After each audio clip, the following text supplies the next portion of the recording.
the next highest total attendance in league history. Clarkonomics, my friend, Clarkonomics. Caitlin Clark, the name electrifying the sports world. From jaw-dropping performances to record-breaking crowds, she's a true game changer. But beneath all the excitement, a serious issue is unfolding.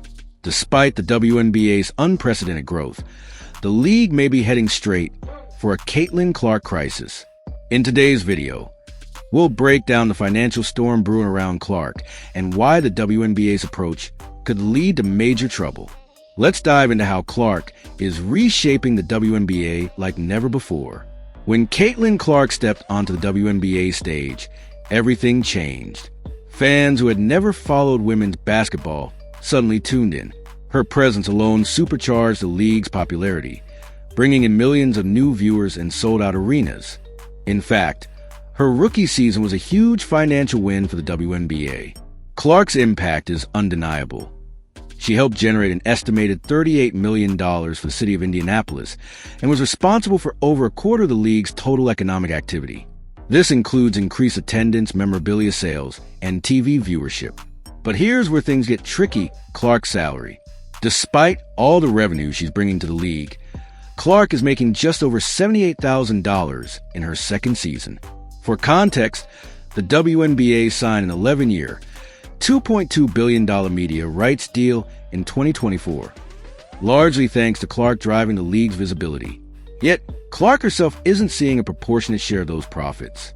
Clark's agent, Erin Kane, has been outspoken about how underpaid she and other top players are.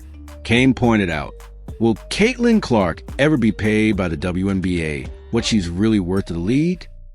Will Caitlin ever be paid by the WNBA what she's really worth to that league? I don't think that's possible.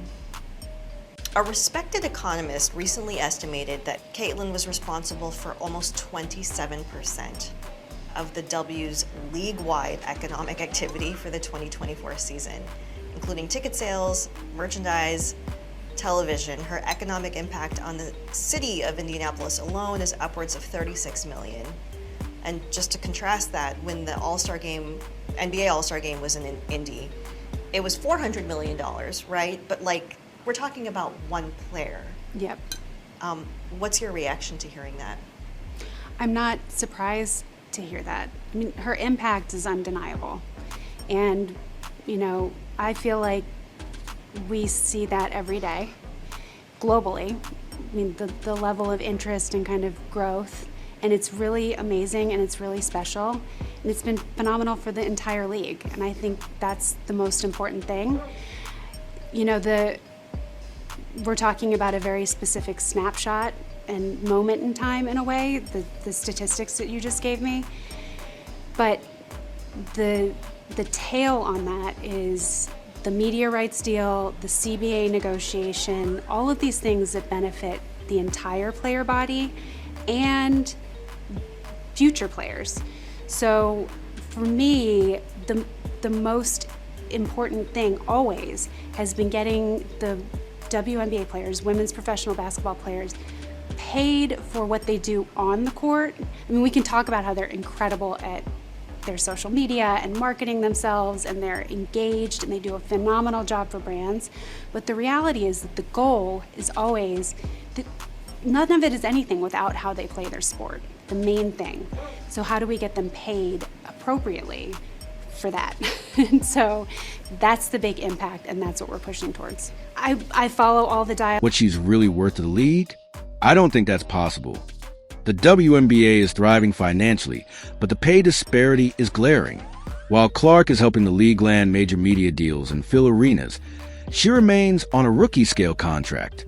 That means despite her immense value, she's only set to earn around $78,000 this season, far less than she deserves for the impact she's had. The league is experiencing financial growth, but the players, especially its superstars, aren't getting their fair share. That's where the problem lies. The economic boost Clark brings to the league isn't being reflected in her pay. What does this mean for the future? If the WNBA doesn't address the pay gap, they risk losing players like Clark, who has become the face of the league. It's time for the WNBA to evaluate how it compensates its stars, Or they may face a situation where top players leave for bigger paydays outside the league. Caitlin Clark's impact is undeniable, and the WNBA owes much of its current success to her. However, until the league acknowledges her contributions with appropriate financial recognition, it's walking a dangerous line. Will they address this issue, or will they risk a Caitlin Clark departure? What do you think? Should the WNBA pay its stars more? Let us know in the comments below. And don't forget to like and subscribe for more sports insights. Colin Cowherd drops disturbing data about WNBA future without Caitlin Clark. WNBA did not make a lot of money.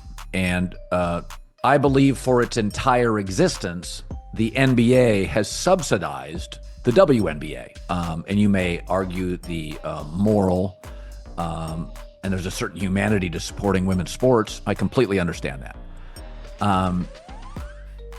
And then Caitlin Clark arrived, and the team flies private, and the ratings are insane. Now, the league was growing, and I think the quality over the last 10 years has improved dramatically. But Caitlin Clark is, as I've said, Taylor Swift in tennis shoes. It is just a once-in-a-generation. It's Tiger Woods the golf. It's Shohei Ohtani. It's like, it's an event. Every game's an event. Is the WNBA a viable TV product, or is it we have a once-in-a-generation talent? Obviously, the WNBA would not allow you to just buy a Caitlin Clark package. But is she powerful enough? Because she could have a 12 to 15-year run here, Michael.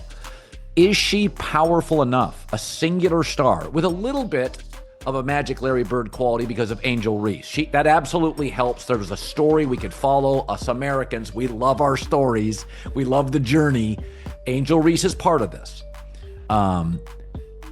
Is that, over the next 15 years, going to be a viable TV product?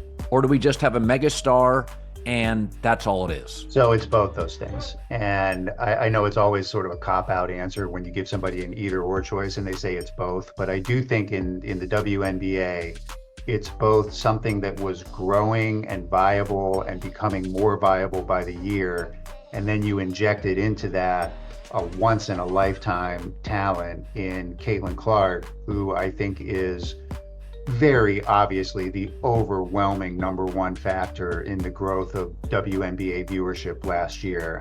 I think when we looked at Indiana Fever games versus all other WNBA games last year, the Caitlin Clark games were doing triple the viewership of the rest of the league. And that is a Tiger Woods level of impact. I don't know that there's ever been anybody in team sports, even Michael Jordan, where you would look at their games and see them doing triple the average of the rest of the league. So I do think a big part of it is that once in a lifetime phenomenon of Caitlin Clark. And we should just acknowledge the obvious and, make it clear that she is plainly the driving force behind the growth of the league. Yeah. But at the same time, if God forbid Caitlin Clark had a career-ending injury, she were out of the league, if Caitlin Clark just were taken out of the equation, I still think the WNBA would be on a growth trajectory. And it wouldn't be the kind of exponential growth that we saw last year, but this is a product that was moving forward pretty steadily prior to Caitlin. And even now, if you look at the collegiate level, seeing growth, yes. ESPN seeing some growth. You've still got this next generation of superstars. That's Juju Watkins here in LA. It's Paige Beckers in Connecticut, right? Like, we're still seeing progress post Caitlin. And it makes me think that, like, obviously she's the catalyst. She's what drives the explosion of interest. I think sometimes we overstate the idea that it's more than Caitlin, but there was a growth curve there before. And I think yes. it would continue even if we were somehow in a post-Caitlin